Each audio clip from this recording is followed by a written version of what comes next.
Sejak lama, Bandung menjadi pusat kultural anak-anak muda. Tak heran jika industri musiknya tumbuh dengan baik. Kota Kembang menyumbang banyak musisi bertalenta, salah satunya Nike Ardilla. Namun sayang, penyanyi tembang bintang kehidupan ini pergi begitu cepat dalam kecelakaan maut pada 19 Maret 1995. Sehari sebelumnya, Nike Ardilla bersama manajernya Atun melakukan perjalanan dari Bogor ke Bandung menggunakan mobil pribadi. Nike saat itu baru selesai syuting. Mereka memulai perjalanan sekitar pukul 8 malam dan sampai ke Bandung menjelang tengah malam.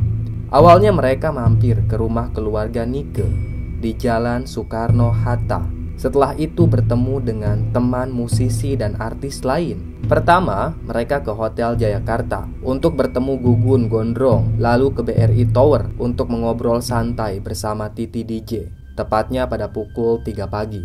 Nike dan manajernya merasa lapar. Keduanya memutuskan untuk makan di restoran Kintamani.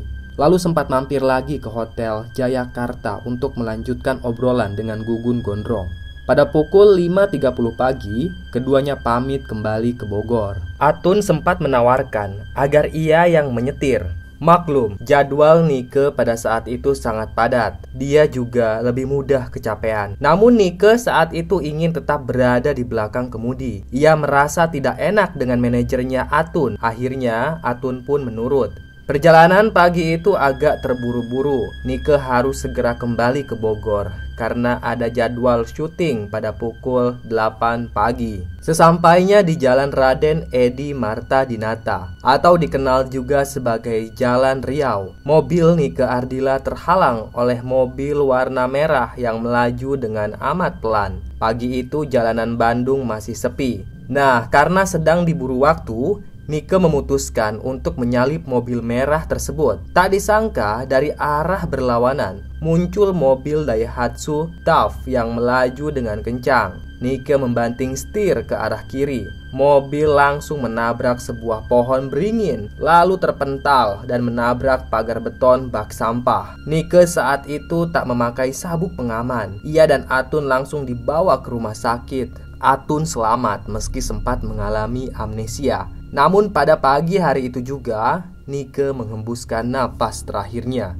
Kalau kita runut sejarahnya, Nike Ardilla lahir di Bandung pada 27 September 1975. Nama lengkapnya adalah Raden Rara Nike Ratnadilla Kusnadi. Bakat seninya sudah terasa sejak kecil. Di bangku sekolah, Nike diganjar banyak penghargaan dari kompetisi lokal maupun nasional. Nike yang masih amat belia pun didaftarkan oleh ibunya, Nining Ningsirat, ke Himpunan Artis Penyanyi Musisi Indonesia atau HAPMI. Awalnya ia memakai nama panggung Nike Astrina untuk bisa menyaingi Nicky Astria, penyanyi rock kenamaan era 1980-an. Namun saat itu Nike belum punya lagu sendiri, sehingga ia menyanyikan lagu dari musisi lain. Nike diarahkan untuk menguasai genre musik rock. Lagu langganannya adalah Honky Tonk Woman dari The Rolling Stones dan The Final Countdown. Nike mulai masuk dapur rekaman pada tahun 1986.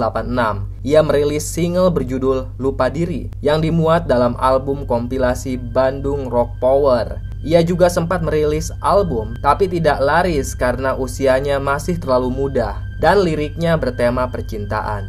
Namun Nike Ardilla baru benar-benar meledak setelah merilis album Seberkas Sinar. Album itu tercipta setelah Nike bergabung dengan proyek Q Record pada Oktober 1989. Usia Nike saat itu baru 14 tahun.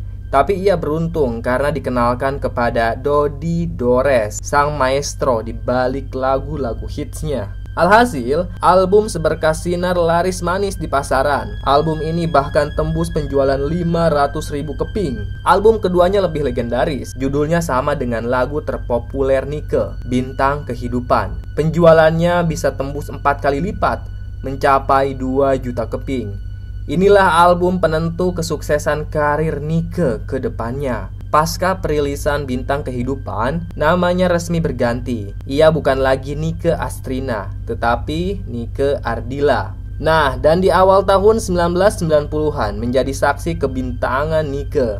Dulu ia boleh jadi pesimis, tapi siapa sangka di usia muda ia bisa sejajar dengan para penyanyi papan atas. Konser-konsernya padat penonton dari timur sampai barat Indonesia. Semua orang mengidolakan Nike Ardilla. Pada saat itu, hanya segelintir orang yang asing dengan karya-karya Nike Ardilla. Mayoritas hafal atau minimal tahu lagu Bintang Kehidupan, Seberkas Sinar, Ku Tak Akan Bersuara, Sandiwara Cinta, dan masih banyak lagi. Namun sayangnya, Nike Ardilla harus tutup usia, tepatnya di puncak karir. Sebuah media nasional pernah mewawancarai beberapa anggota keluarganya. Ada yang bilang Nike Ardilla tidak langsung meninggal di tempat kejadian perkara, namun dalam perjalanannya menuju rumah sakit. Lalu gosip soal kapan sebenarnya waktu kecelakaan, ada yang bilang bukan jam 6 pagi, tapi pukul 5.45. Bahkan ada yang bilang lebih awal lagi, yakni pukul 3 pagi. Namun ada sebuah fakta, ban mobil Nike Ardilla sempat bocor sebelum perjalanan pulang. Ban cadangan kemudian dipasang, namun ukurannya sedikit lebih kecil. Kata salah satu fans, bisa jadi ban cadangan itu yang bikin mobilnya tidak stabil dan sulit dikendalikan Nike saat banting setir. Kecelakaan itu membuat Nike mengalami luka parah di bagian kepala dan memar-memar di dadanya. Tragis memang, saking tragisnya, menurut sejumlah penggemar, terdapat banyak kejanggalan dalam kecelakaan tersebut. Ada juga yang menyodorkan teori konspirasi sesuai yang ingin mereka percayai, sekaligus menunjukkan betapa besarnya rasa kehilangan terhadap sang pujaan. Misalnya, Nike diklaim punya masalah dengan salah satu cucu Soeharto. Berkat perselisihan ini, Nike bahkan konon pernah ditodong pistol. Klaim tersebut tentu susah dibuktikan. Yang lebih gampang dipatahkan adalah gosip bahwa Nike mengalami kecelakaan karena pengaruh minuman keras. Memang faktanya sebelum perjalanan pulang, Nike dan Atun sempat mampir ke sebuah diskotik bernama Polo.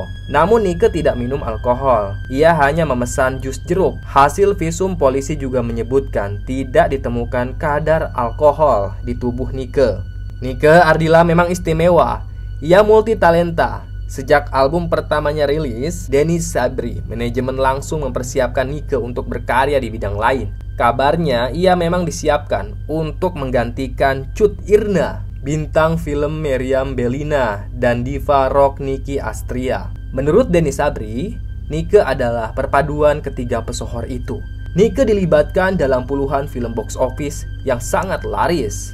Beberapa di antaranya adalah film Si Kabayan. Karakter perempuan utama dalam awal seri yang dibintangi oleh Paramita Rusady kemudian digantikan oleh Nike Ardilla.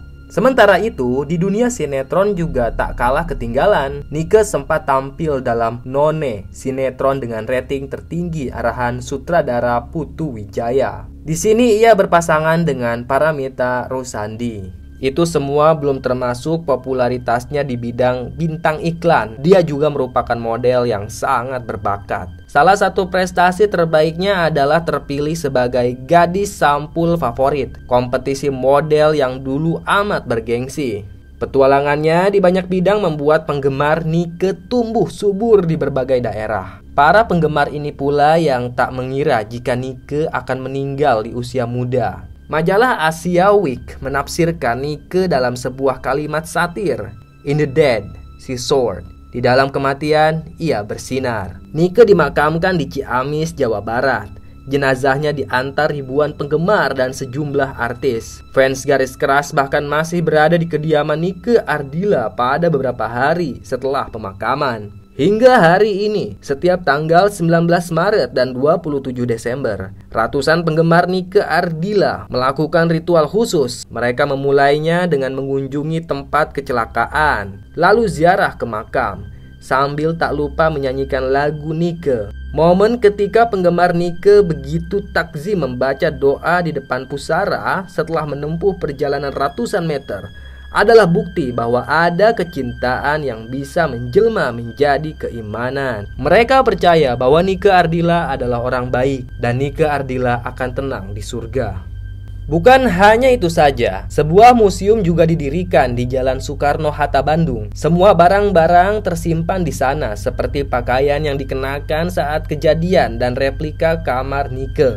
Selain itu juga, hampir semua album rekaman lagu-lagu Nike Ardilla berhasil memperoleh penghargaan, terutama dari segi penjualan. Dalam rentang waktu yang relatif pendek, dia berhasil mengembangkan demikian jauh popularitasnya.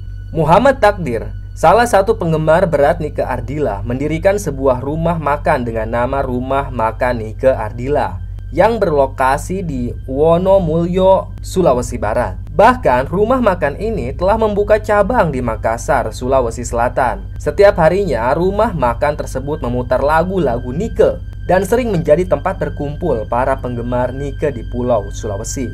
Setelah 23 tahun berpulangnya Nike, akhirnya pada tahun 2018, musisi Melly Goeslaw menceritakan kenangan bersama Nike Ardilla. Tak banyak yang mengetahui bahwa seorang Nike Ardilla juga bisa memainkan alat musik seperti gitar, piano, pianka, gitar bass, seperti saat konser bersama Lady Afisha, Atik CB, dan mereka sempat membentuk grup musik yang diberi nama dengan Dennis Angel, yang memiliki personil seperti Nike Astrina, Lady Afisha, Cut Irna, Atik CB, dan Mel Shandy. Band ini dibentuk tahun 1987, namun hanya bertahan 1 tahun dikarenakan kesibukan masing-masing personil.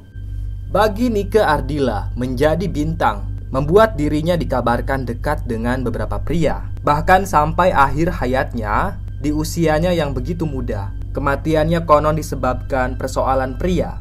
Hingga saat ini, alasan itu pun tidak terjawab. Nike pernah dikabarkan dekat dengan seorang mahasiswa Indonesia di Los Angeles yang dikenalnya saat menyertai muhibah pemenangan BASF Award 1992. Nama laki-laki itu adalah Denny. Kebetulan ia masih kerabat dekat dengan Ahmad Albar. Ahmad Albar sengaja memperkenalkan Denny yang kala itu kuliah di Amerika pada Nike. Niat Ahmad Albar baik, ia ingin Keke punya teman selama di sana. Ternyata persahabatan mereka berkembang menjadi benih cinta. Sayangnya, percintaan mereka kandas. Hubungan keduanya pun tidak berjalan lancar karena pria bernama Denny Wardana itu ternyata lebih tertarik dengan penyanyi asal Priangan lainnya, yaitu Desi Ratnasari. Sejak itu pula, hubungan Nike dan Desi renggang, padahal sebelumnya mereka layaknya kakak adik. Nike lalu berjalan sendiri. Di tengah perjalanan itu, dia bertemu dengan Andra, putra gubernur Kalimantan Timur, yang dipanggilnya dengan Abang. Namun tak lama berselang, hubungan mereka berkembang menjadi serius, hingga tersiar kabar bahwa Nike dan Andra bertunangan. Namun lagi-lagi, Nike merasa kurang cocok dengan pengusaha muda ini. Kemudian, Nike juga disebut-sebut merenggut kekasih seorang gadis anggota keluarga berpengaruh di negeri ini. Konon katanya, salah satu cucu mantan pemimpin negeri ini memergoki kekasihnya, Tommy Nasution, berkencan dengan Nike. Esoknya beredar kisah kalau gara-gara kejadian itu, Nike sempat ditodong pistol. Cinta Nike juga sempat beralih ke bintang sinetron yang juga foto model, Ari Shashal. Bahkan kabarnya saat di malam menjelang kejadian kecelakaan yang menyebabkan meninggalnya Nike, keduanya menghabiskan malam bersama. Sampai saat ini, hubungan Nike dan Ari masih misterius. Apalagi, Ari selalu bungkam jika ditanya tentang hubungannya dengan Nike. Nama Rian Hidayat juga disebut-sebut sebagai pria yang pernah mengisi hati Nike. Menurut Alan Yudi, kakak almarhum Nike, adiknya sempat menyatakan jika dirinya sangat mengagumi sosok Rian Hidayat. Menurut Nike, Rian adalah tipe pria yang sangat laki dan cuek, dan itu adalah idamannya. Namun sayangnya saat itu Rian sudah memiliki kekasih. Hingga akhirnya Nike memilih memendam perasaannya. Di sisi lain, sebenarnya Rian Hidayat pun mengagumi sosok Nike. Namun Tuhan sudah menggariskan semuanya dan hubungan keduanya tidak terlaksana di dunia.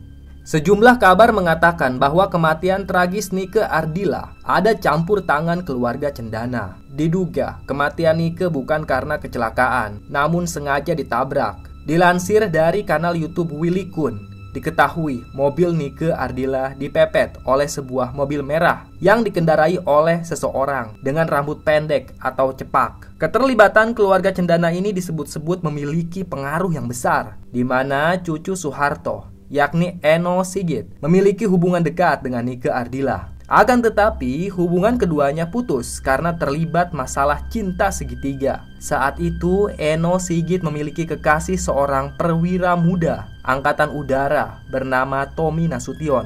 Seperti yang sudah disebutkan tadi, Eno Sigit memergoki Nike Ardila dan Tommy Nasution sedang bersama. Menurut saksi, tidak ada raut wajah kesal atau cemburu yang dikeluarkan Eno.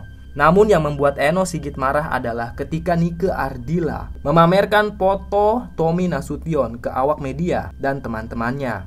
Setelah kejadian tersebut, Eno dan Nike pun bertengkar. Bahkan banyak yang menduga cucu Soeharto itu menodongkan pistol pada Nike, hingga membuat sang penyanyi terjatuh dan terdiam. Saat peristiwa tragis itu terjadi, Eno Sigit diketahui sedang berada di London untuk bersekolah. Namun, saat awak media mencoba mewawancarai dirinya terkait kematian Nike Ardila, Eno justru memberi jawaban tak terduga. "Loh, Nike Ardila meninggal. Tapi bukan saya loh pembunuhnya," ucap Eno Sigit kepada awak media.